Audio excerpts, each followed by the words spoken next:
От да, крошка.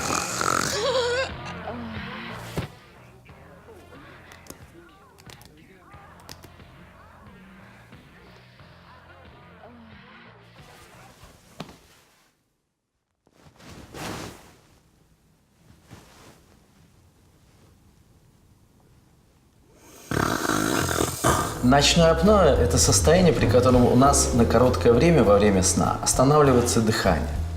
И таких остановок может быть много – 10, 20. И в результате этого у нас меняется метаболизм.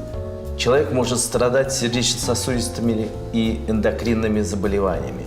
Часто у таких пациентов развиваются инфаркты, инсульт и даже может возникнуть ранняя смерть.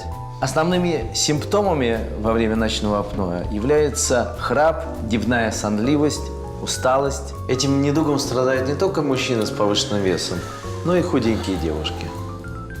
От да, крошка. Вы не волнуйтесь, мы можем вам помочь. Поскольку обструктивное ночное апноэ связано с неправильным положением челюсти, с нарушением прикуса, мы можем найти это правильное положение с помощью специального метода и изготовить внутриротовую капу. Во время сна эта капа будет поддерживать правильное физиологическое положение челюсти, и вы будете дышать.